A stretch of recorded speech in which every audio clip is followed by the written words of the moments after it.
Welcome to the Book Tea with V. Welcome back to this week's episode of the Book Tea with V. And honestly, I feel like I have been living under a rock, but I absolutely loved it. So I was away in Canada, Alberta, and it was just a dream. That place is so beautiful. And I went to rodeos. I really lived my cowgirl dream. And if I've brought anything back with me, it's that I truly want to live in a small town. And so that is going to be my goal for the next 6 to 12 months, is finding that town. So hop on this ride with me and let's see where it goes, because I am so excited. It's just everything I want. We saw a few small towns while we were away, and I just feel like it's a bit of me. I want the quiet life. I want a nice little cottage home.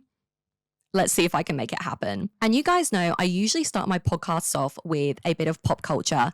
But like I said, I've been living under a rock, so it took me 3 days to even work out that Justin and Hailey Bieber had their baby. So I've been behind, but as of next week, we will be up to date. And the same thing goes for the book tea. So we didn't have very good Wi-Fi where we were, so I was able to post, but watching videos, I just didn't really have a chance to. So I completely missed all of the Booktok drama. And honestly, when I got back and realized how much of a shit show Booktok is at the moment, was I surprised? I feel like it's just going that way at the moment. And it's sad because I started my Booktok to get away from like drama in real life and just have this place that was just fun and I could talk about books. It was lighthearted, but it is a mess out there at the moment. And I won't go too far into it, but obviously we know of the big booktoker who has been scamming indie authors. It's so disgusting. It's so disheartening. And I just hope that, you know, that person is going to be accountable for what they have done, changes their ways. But then I've also heard that this isn't the first time this booktalker has been cancelled. So who knows? And, you know, we've got the same old fight of, I feel like romance readers, it's so sad because I feel like on one side of the scale, we're really getting that. Romance books are really getting that recognition right now. You know, they're everywhere. They're not in the corner of the store anymore. It's not embarrassing to get them anymore. We're able to read them freely, and they are what the market seems to want. It's amazing. It makes me so happy.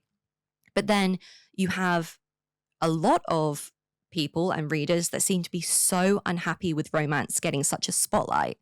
And I don't understand why it's such a taboo thing to read romance. It just seems so ridiculous. Like there is a really trending video at the moment and about anti-intellectualism. I don't know if I'm even saying that right. I mean, that probably says more about me than the video, but I don't read for any other reason than I want to be entertained. I want it to be fun. I just want to enjoy it. And if I enjoy mafia romance or a hockey romance as opposed to a classic, I don't know who that's hurting. I do know it's hurting no one, but it just seems to be that everyone just has such an opinion on it. So this is just a reminder to anyone who is listening or watching, read what you want, read what makes you happy.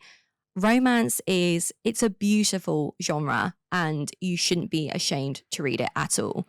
And that's the end of that.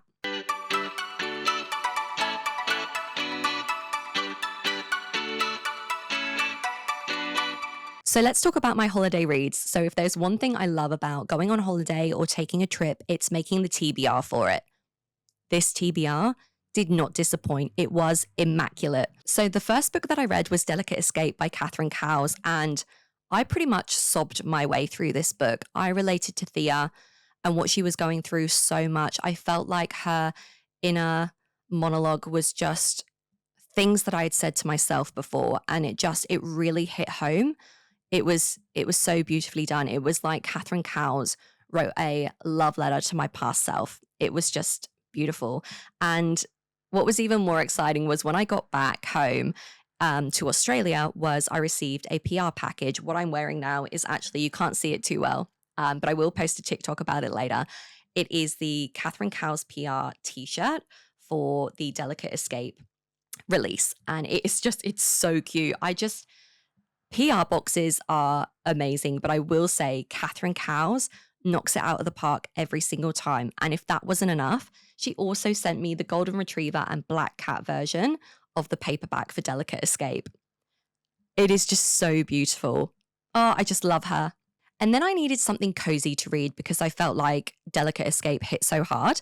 And so I went on to Passenger Princess by Morgan Elizabeth, and I loved it. It was like I was sat down and watching my favorite rom-com. It was so good. I highly recommend this one. And as you guys know, while I was in Canada, I was so in my cowboy romance era. And when I read Fall With Me by Brooke Montgomery, it flew straight to the top to one of my favorites of all time. I adore this book and I could not recommend it more. But as the holiday came to a close, I started to creep back into my mafia romance era. I never stray far. I just can't. I will always be a mafia girly through and through. And I started with a book called Little Mouse by Emily Rose. I was on a live a few weeks ago and I wish I could remember the person's handle and name. But you know who you are. And thank you so much. You said you have to read it. It is so good. And I was like, you know what? I've got a bit of time. Let's give it a go. It was amazing. Little Mouse by Emily Rose made me feel like I was reading mafia romance for the first time again. And that is saying something because I fly through mafia romance like it's going out of fashion. I love it. This is a great, great start to a series. And the second book is Little Rabbit. Check your trigger warnings as always with mafia, but give it a go. And you may be aware the flight to Australia is so long, no matter where you go in the world. So I had a few hours to kill and I read 2 mafia books on the flight. One was God of Vengeance by Michelle Hurd. This is the last book in the Kings of Mafia series. I adore this series, but this book, this was my favorite of the series. I knew it was going to be this character, I clocked him straight away. I knew he was going to be my favorite, and he is. Highly recommend. And then the second book I read on the flight was Scandalous Kingpin. This is the 3rd book in the Kingpins of the Syndicate series by Evil Winners.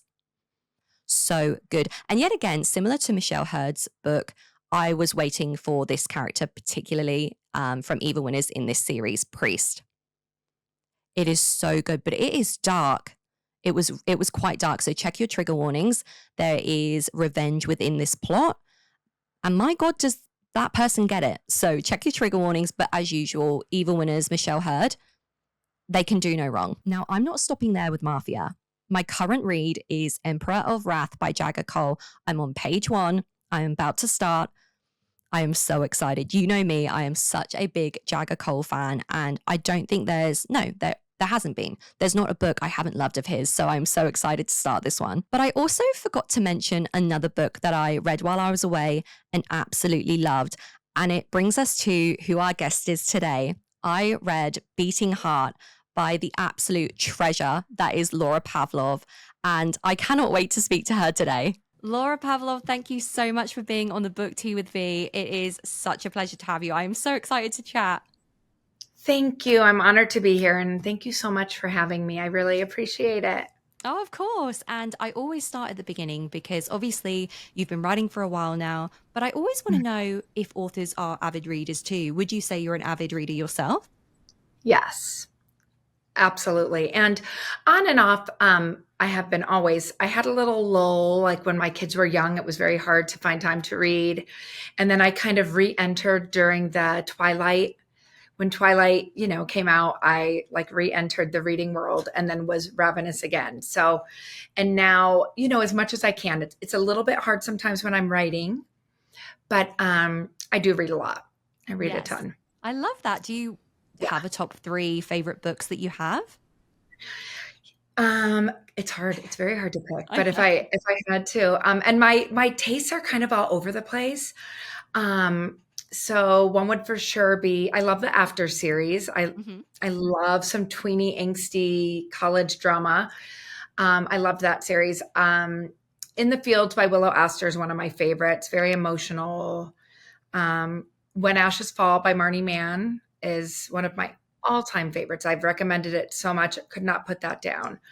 And I've become great friends with her. And it was before I was doing this. And she was the first author like I had reached out to, and she was so sweet because I said this book just, and yeah. And then I love Blindside by Candy Steiner. So very different, I love different genres, and I'm kind of a mood reader. And how funny, because like look at you now, that's where you were then, but the amount of success you've had, the amount of books you've had out now, it's just No, incredible. You must just have like pinch me moments, I guess. it is still hard for me to wrap my head around most days. Uh, Honestly, it's so surpassed what I ever, could have even dreamed of. I left teaching. I was a teacher for 17 years, wow. and I left teaching 4.5. Well, I guess now it'll be 5 years this year. To try it, and I'm like, I'm going to put my head down and just try it for a little bit. And never could have dreamed, that it would be this, it's just been an amazing journey. I love that. And it brings me quite nicely onto my next question, because obviously teaching for that long, had you always wanted to be a writer prior, or it was just something like, I can't do that. It's this, you've got to do things like this job and this makes more sense. Or Right. was there a plot that had always been in your mind that just sort of festered for a long time? I don't think it was ever that I didn't love, because I love writing, but I never even thought it was an option, Yeah. honestly. I was never someone that, was praised for my writing and, as a student. So, I guess I just never even thought it was possible. And I, was reading a ton, and I had this story that just would not go away. And like when I was on the treadmill running, it was there. I would dream about it. So I told a friend that I work with, she was a school nurse, and she was like, well, tell me. So I told her the whole story, and she was like, write it for me. I'll read it. So that was kind of the journey. I wrote it. It was terrible. She convinced me to self-publish it. It is no longer available. It is taken down. I ended up writing like a whole series really fast. But it was kind of like a hobby, and I Mhm. just thought it was fun. And then I was like, how do people really do it? Like, how could I do this and actually do it? Because I liked it so much. But I do feel really fortunate that I've had two careers that I truly loved. I loved teaching, was right for me at that time. My kids were young. Yeah. It was a great, I don't know that I could have done this back then when I was, raising kids. I'm an empty nester now. It's my husband and I. And so I'm at a different place. Not that there aren't tons of authors that have young kids, but it's Just hard. like It's hard. you. Yes, it's very hard to juggle. So teaching was a great fit for me at that time, and I really enjoyed it.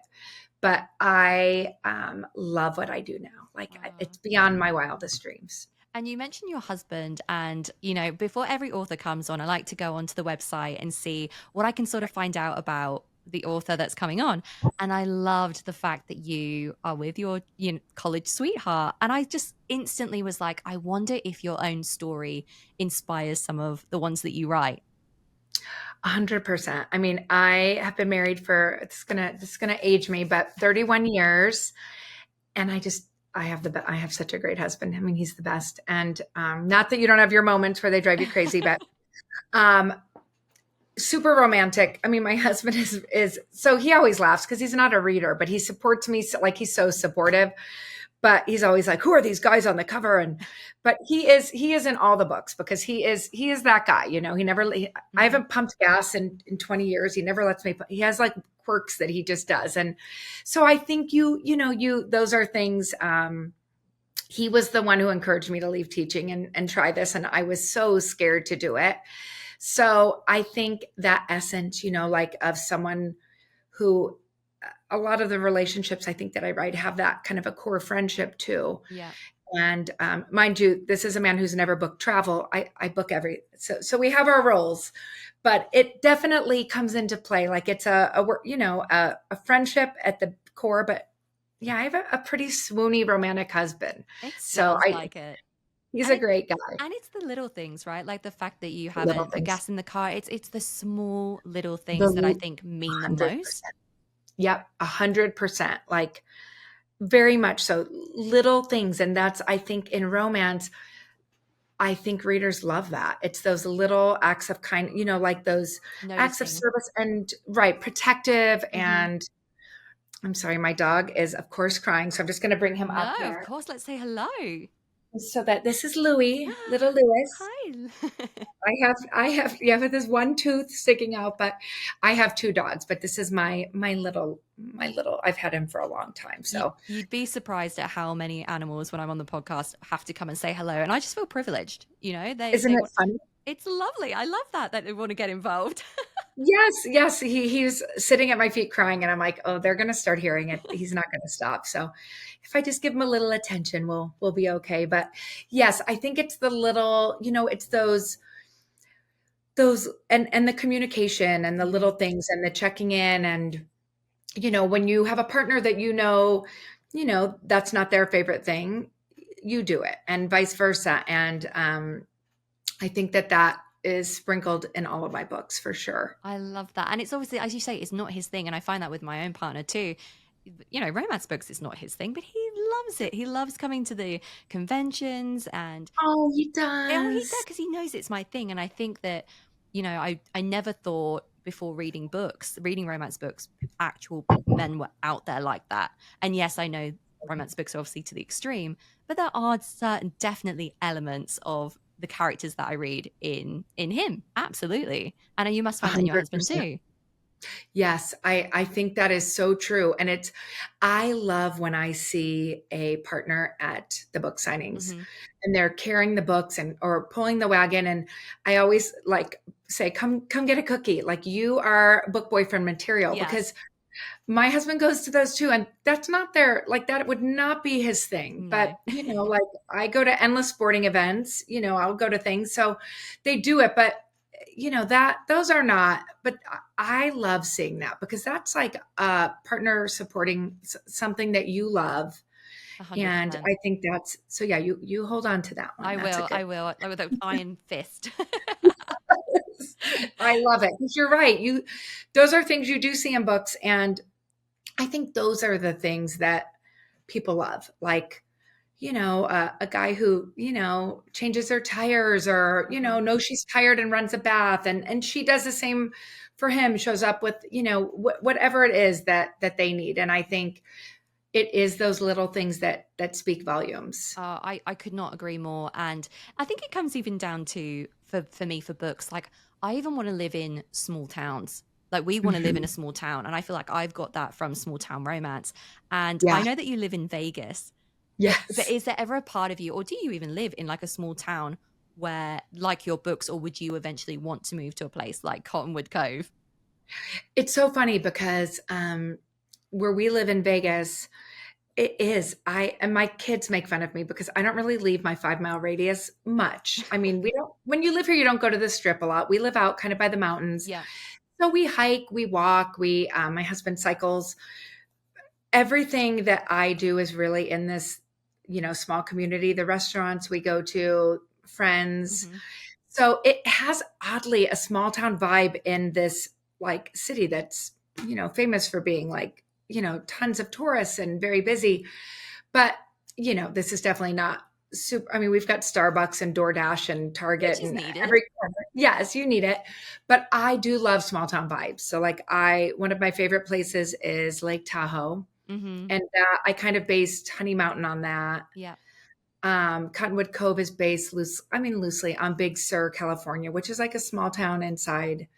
I like when it's a small town close to a city. So you can Yes. still, Best of both like worlds. in books, right. You can still travel and shop and do things, but you are living in this community that has this history and everyone, looks out Yeah. for one another. And yeah, No, I want that too. So I'm going to aspire to have that for myself. I love that. And obviously, you're famous being a small town romance writer. But before we get into all the series, is there a genre that you feel like you haven't done yet that you would love to delve into in the future, or do you think, you know what, I found my one true love in small town romance? I do think that small town romance is a good lane for me. Like I think I Yes, found my lane and I am not a person who loves change. yes, So I do like I could be comfortable staying here forever.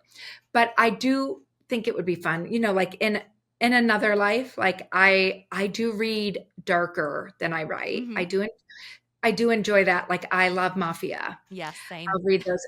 But yeah, see I like switching, Hmm. but I honestly, like when I read it, I'm like, oh my gosh, I love this. But then I'm like, I don't know that I could pull it off. Like, I Mhm. don't know that I have it. Because I'm like, you kind of have to like kill people too in there sometimes.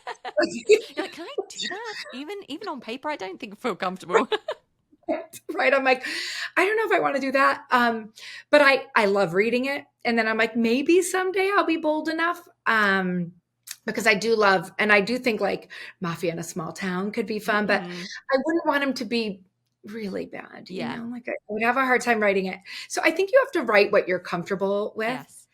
I had a live yesterday with Gianna Darling.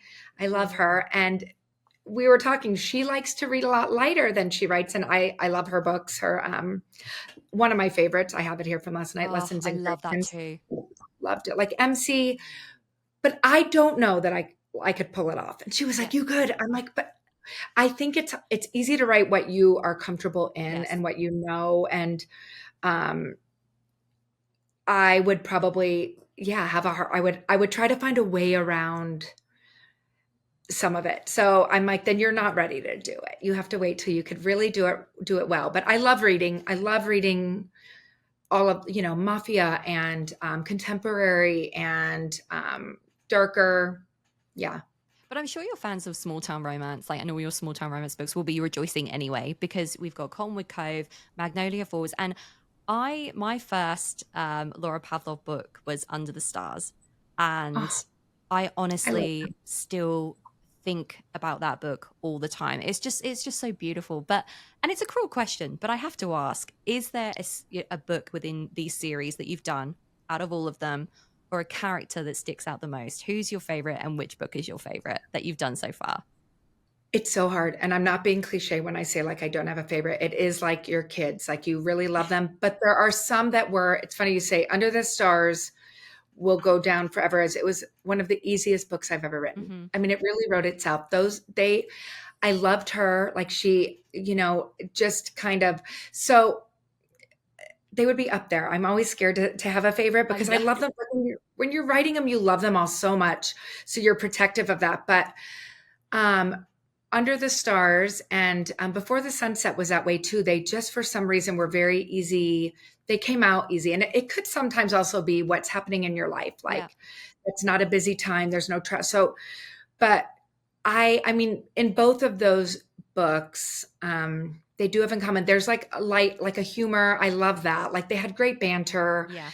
That is super fun to write. So it just like, and then other books, it's not that they were difficult, but they maybe it wasn't as smooth. Like Hmm. you would hit blocks where you didn't know where to go, or little bumps in the road, or you would get, you know, like you go away for a weekend or travel and then you come back and I'm one like I have to reread what I wrote because I kind of lose my I because of I think my situation with my kids being grown, it's Yeah. just my husband and I'm really consistent in my schedule. So I write every day. So when I don't, I feel so off. And Yes.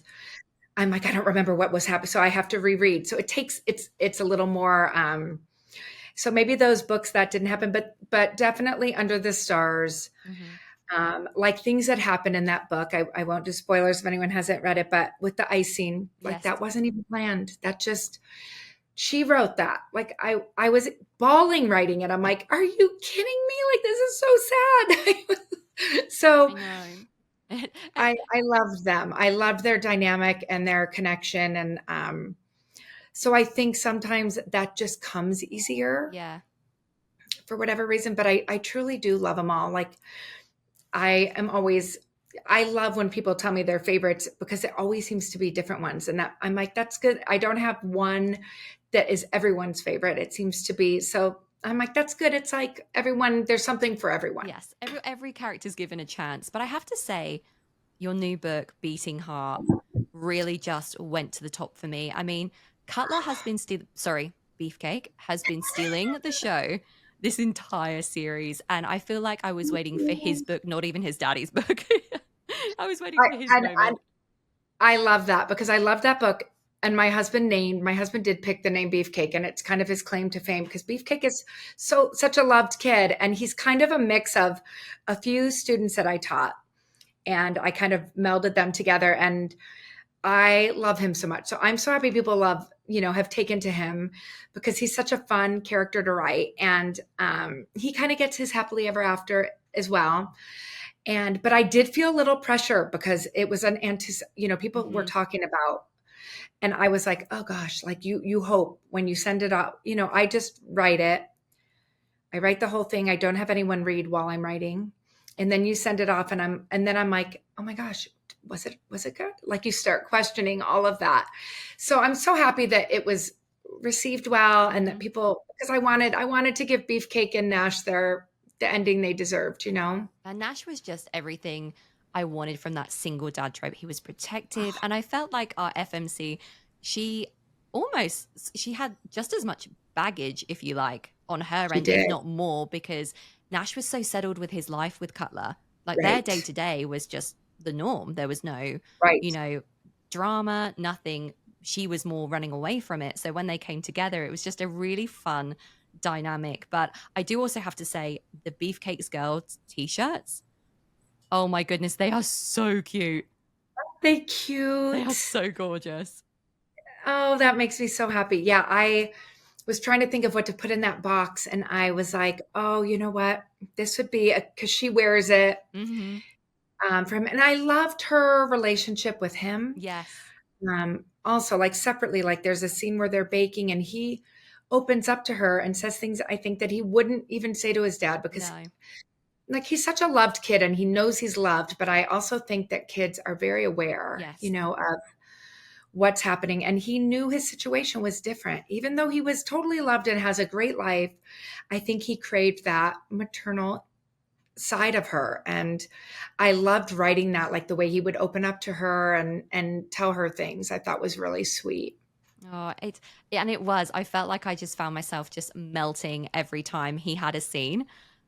Yeah. Oh, that makes me so happy. No, I think, I'm completely not surprised that people are loving this book, but I have to just go a little one step further and ask, what can we know? What is there for the future of this series? What can you sort of hint that's coming next? Yes. So in Beating Heart, you meet Emerson, the heroine's twin brother, Easton. Yes. So he is book 1 of Rosewood River, which is the next series. Can't wait. I know, I'm excited for that one. And you have Hayes is book 5 in Magnolia Falls. And his ended up being so much more emotional than I expected it to be. And I love his story. And the heroine in that book, there is a history that is so much deeper, I think, than I ever thought it was going to be. And he's this kind of the gruff. He's the one I think that everyone knew the least. Yes. Even me. And in this book, I was like you find out his past and why he's the way that he is. And he's such a teddy bear when it's when it's for a particular person. So I loved writing that one. So that one is next. And you'll see Easton from Emerson's twin brother will make an appearance in there. And then we'll go on to a 6-book series in Rosewood River. With the characters that we've sort of met in the series. Right. Yes, I love that. It's funny because Hayes' book as the character, because I love the way you do this at the end. You sort of give us little sprinkles of what may be coming. And obviously it's Savannah, isn't it? Is the character, the FMC. Yes. Yeah. And she's sort of been back. She was back for a funeral, I believe, at one point. Right. And it just had my clogs going. I was just like, okay. Oh, I love that. So, okay, what is her story? And there's obviously this house, this big estate that's been left. Oh, honestly, my mind's just on overdrive. I feel so guilty with authors because I feel like I read a book and I'm like, oh my God, I loved it. I loved Beating Heart. And then I'm, finished and I love it. What's next? And you're like, hang on. I love that.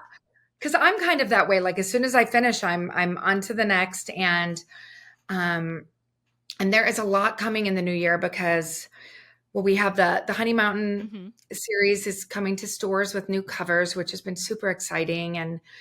And those will start releasing like monthly once they come. And then Cottonwood Cove and Magnolia Falls will follow. And then we have Magnolia Falls finishing, Rosewood River starting, and then I have 2 books with Montlake that will release in 2025. Yeah.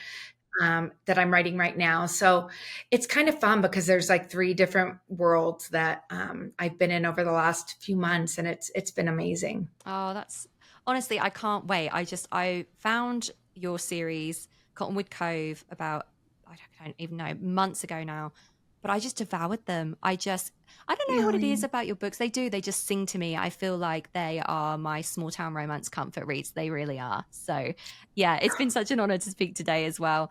Oh Um, my gosh. Thank you. I feel like that just means so much to me.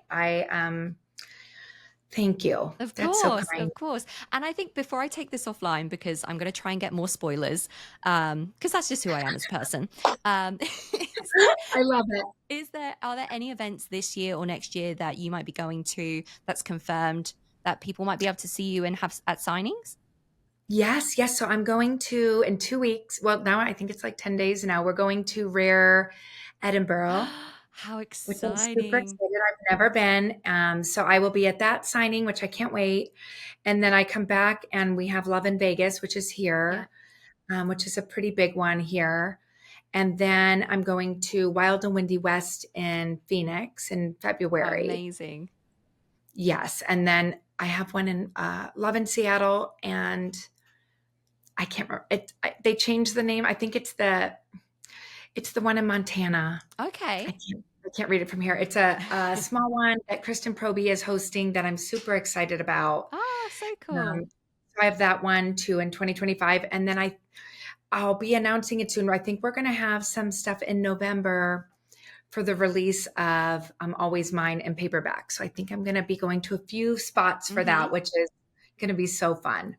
I need to just make sure that I've got all these down because I actually saw you in where were we? Denver, I think. Oh, Readers Take Yeah, Denver. I gave you the little koala. I was like, "This is from Australia." Bye. Yeah, I love that. I have it on my shelves. I save I everything. Yes, that was so sweet of you. Yes.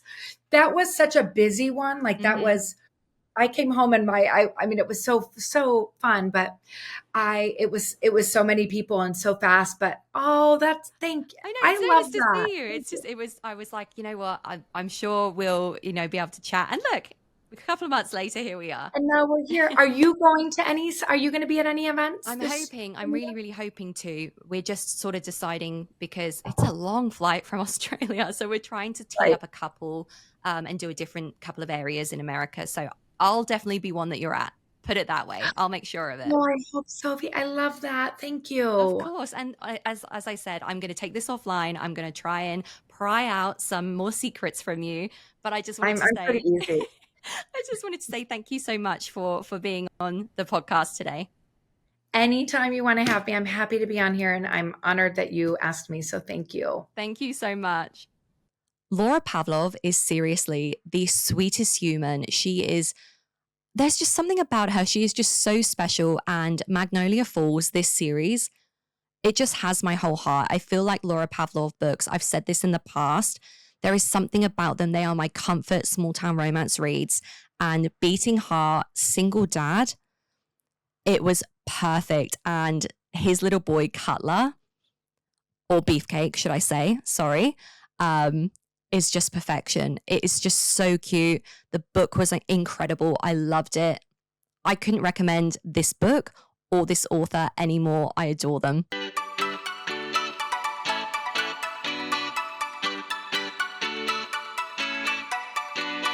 So let's get into the books that you need to be aware of for this month. So as usual, I will pick out a couple and we'll do a couple each week. So firstly, we've got Wild Eyes by Elsie Silver. And I know this will be on everyone's TBRs. It's out on the 3rd of September.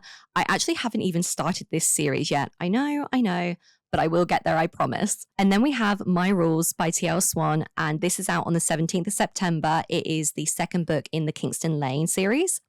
Again, this is going to be on everyone's TBR. TL Swan can do no wrong. That rhymed. That was great.